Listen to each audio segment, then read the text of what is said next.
This is chapter 14. During dinner, Mr. Bennet scarcely spoke at all, but when the servants were withdrawn, he thought it time to have some conversation with his guest, and therefore started a subject in which he expected him to shine, by observing that he seemed very fortunate in his patroness. Lady Catherine de Bourgh's attention to his wishes and consideration for his comfort appeared very remarkable. Mr. Bennet could not have chosen better.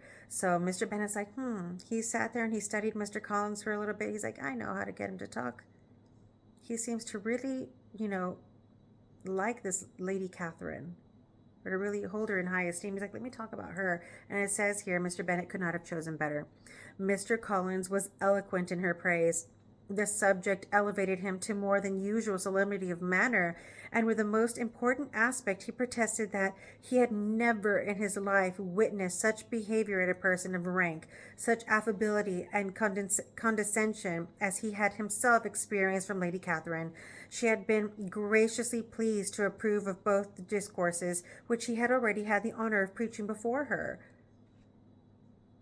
So he preaches in front of her so she can approve it, and then he gives it to the people of the church. I guess, right? She had also asked him twice to dine at Rosings, that's the name of her estate, and had sent for him only the Saturday before to make up her pool of quadrille in the evening. Lady Catherine was reckoned proud by many people he knew, but he had never seen anything but affability in her. She had always spoken to him as she would to any other gentleman. She made not the smallest objection to his joining in the society of the neighborhood, nor to his leaving his parish occasionally for a week or two to visit his relations.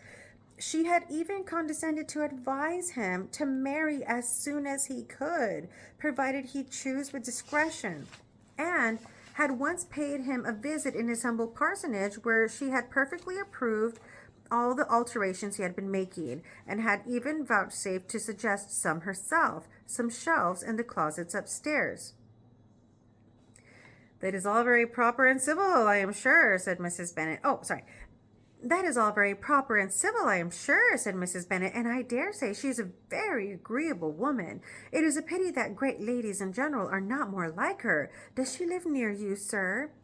The garden in which stands my humble abode is separated only by a lane from Rosings Park, her ladyship's residence. I think you said she was a widow, sir. Has she any family? She has only one daughter, the heiress of Rosings, and of very extensive property. Ah, cried Mrs. Bennet, shaking her head, then she is better off than many girls. And what sort of young lady is she? Is she handsome?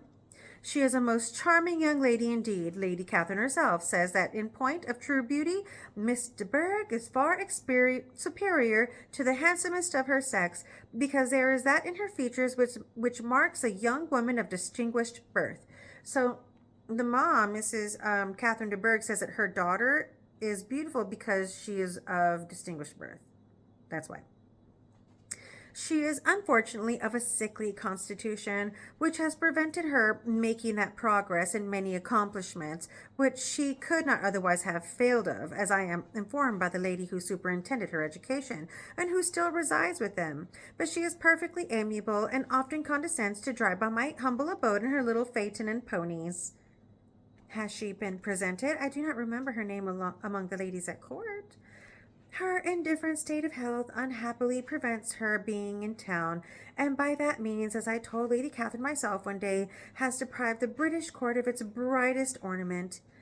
Her ladyship seemed pleased with the idea, and you may imagine that I am happy on every occasion to offer those little delicate compliments which are always acceptable to the ladies. So he's saying, so she has not been, let me start over.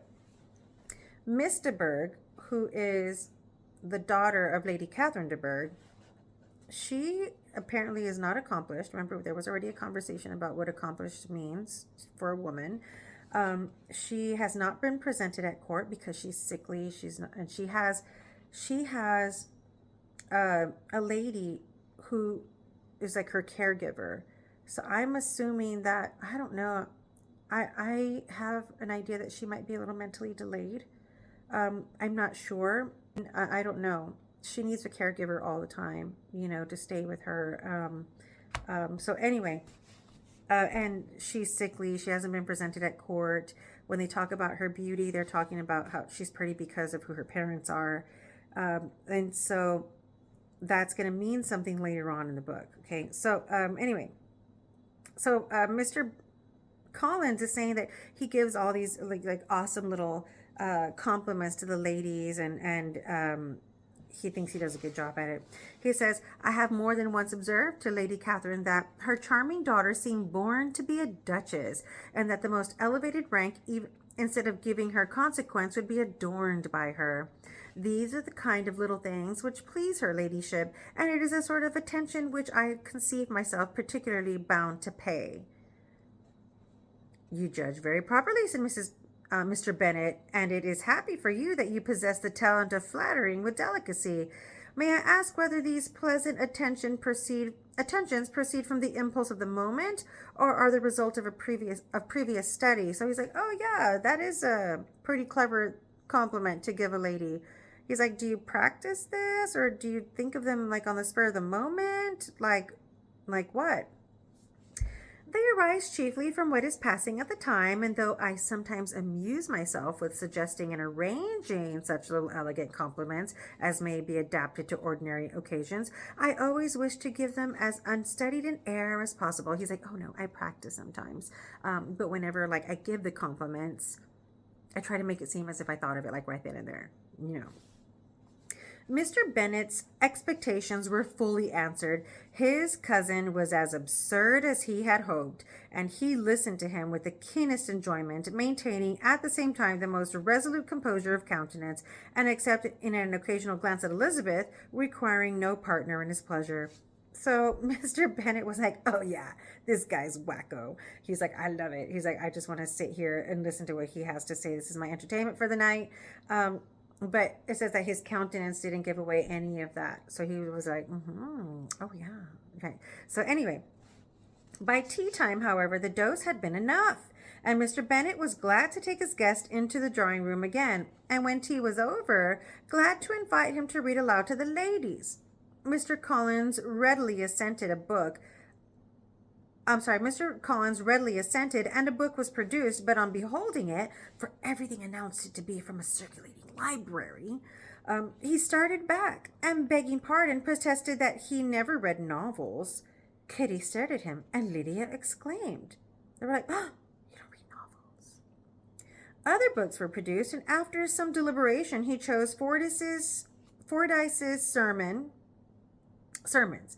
Lydia gaped as he opened the volume, and before he had, with very monotonous solemnity, read 3 pages, she interrupted him with, do you know, Mamma, that my Uncle Phillips talks of turning away Richard, and if he does, Colonel Forster will hire him. My aunt told me so herself on Saturday.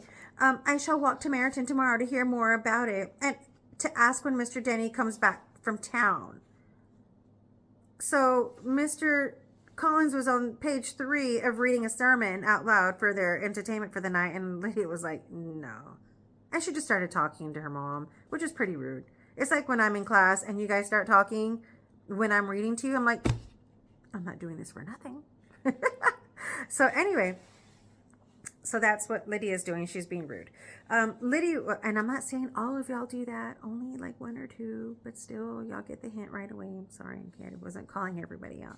Anyway, Lydia was bid by her 2 eldest sisters to hold her tongue, but Mr. Collins, much offended, laid aside his book and said, I have often observed how little young ladies are interested by books of a serious stamp, though written solely for their benefit. It amazes me, I confess. For certainty, there can be nothing so advantageous to them as instruction. But I will no longer importune my young cousin. So he's like, well, I figure these books are written for you, so you can learn.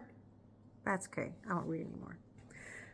Then turning to Mr. Bennet, he offered himself as his antagonist at backgammon. Mr. Bennet accepted the challenge, observing that he acted very wisely in leaving the girls to their own trifling amusements. Mrs. Bennet and her daughters apologized most civilly for Lydia's interruption, and promised that it should not occur again if he would resume his book.